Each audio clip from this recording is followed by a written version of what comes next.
celebrate with his new fans at the Den.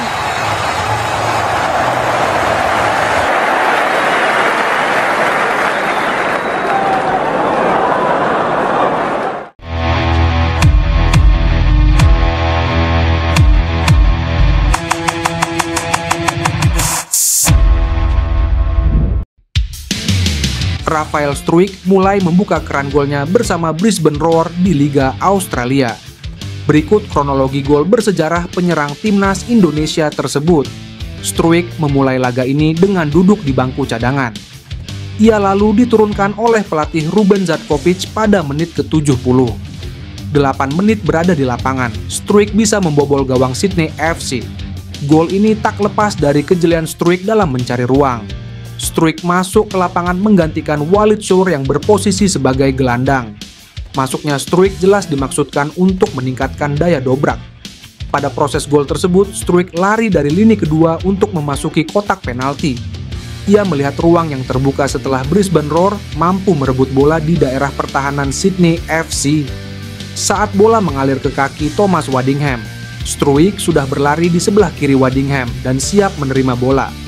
Waddingham mengirim bola dan Struijk langsung mengirim bola ke dalam gawang lewat tembakan mendatar.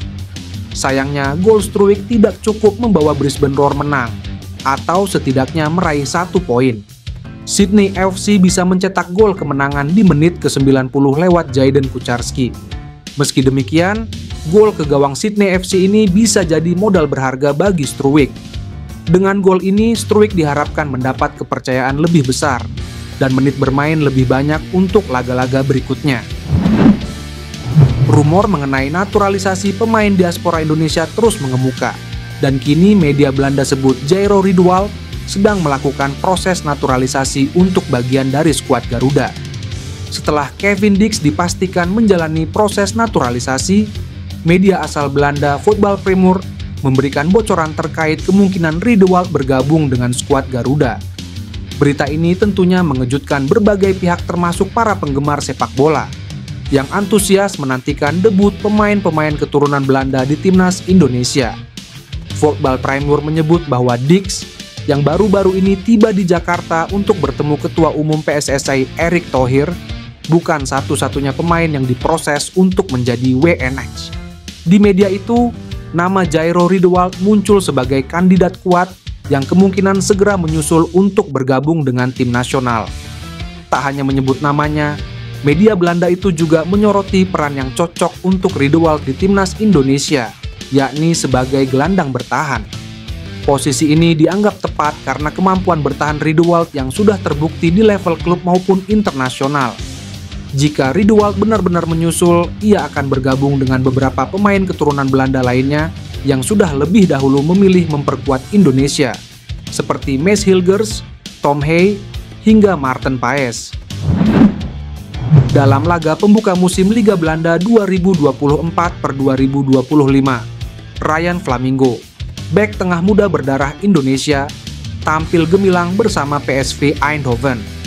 Menghadapi Almere City di kandang sendiri, PSV berhasil meraih kemenangan telak 7-1 dan Flamingo menjadi salah satu bintang lapangan.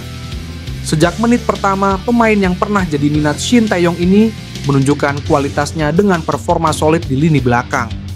Tidak hanya piawai bertahan, ia juga mampu memberikan kontribusi dalam serangan dengan akurasi umpan yang tinggi serta 1 assist. Kemenangan besar ini membawa PSV memuncaki klasemen sementara Liga Belanda. Sementara itu, Almere City harus puas berada di dasar klasemen. Performa apik Flamingo tidak luput dari perhatian publik Indonesia.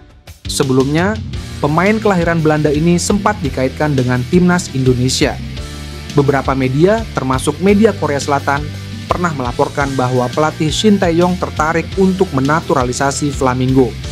Rumor tersebut semakin menguat ketika Flamingo memberikan respons positif terhadap pemberitaan tersebut di media sosial.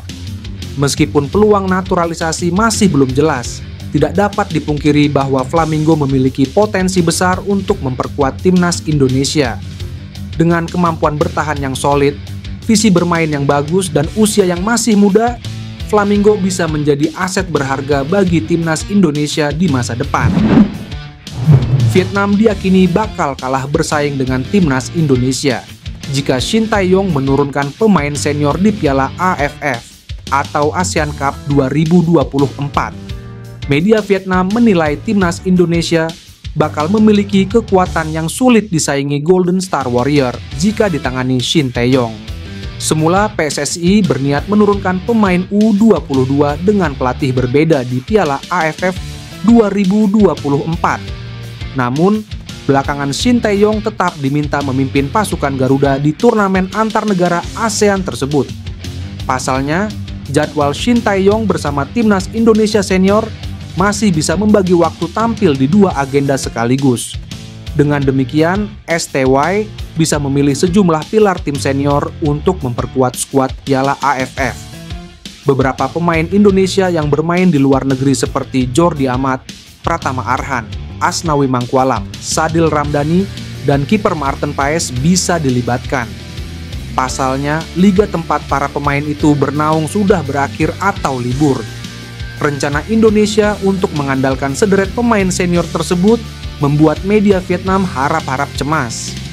Strategi Indonesia bisa jadi kendala besar bagi Vietnam, karena kedua tim berada di grup yang sama di Piala AFF 2024. Pelatih Kim Sang-sik dan anak asuhnya bakal kesulitan bersaing dengan Indonesia jika lawannya menggunakan skuad kuat asuhan Shin Tae-yong alih-alih menurunkan skuad muda timnas U22, tulis Soha.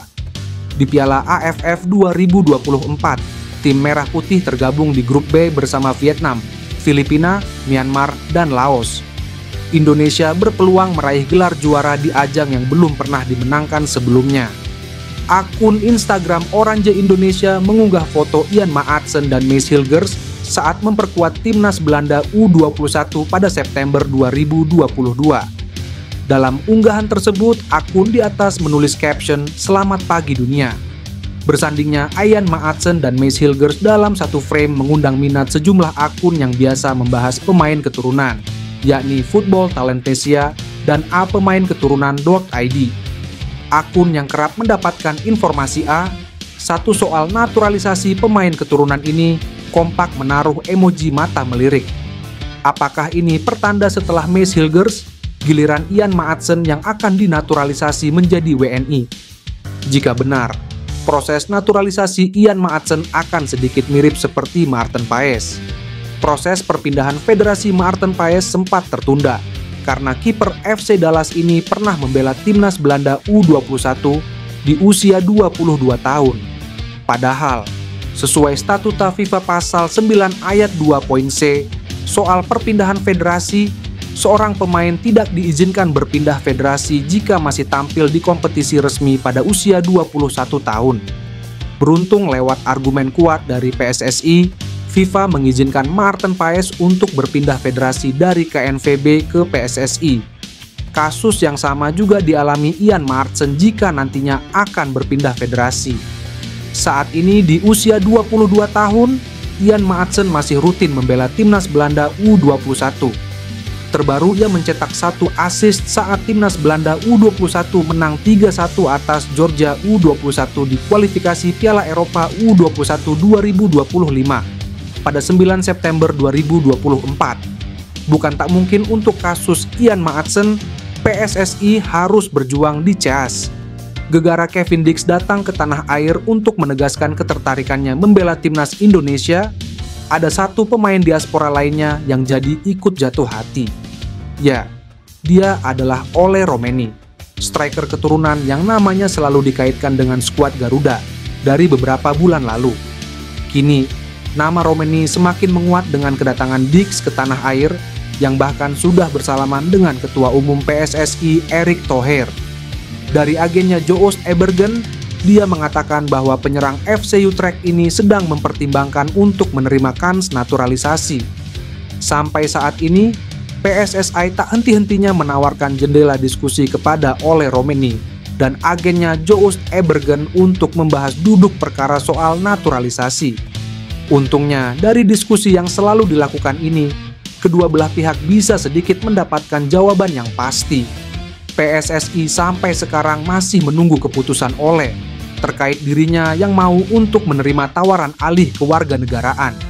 Rupanya, Persatuan Sepak Bola Seluruh Indonesia juga sering menghubungi agen pemain 24 tahun ini.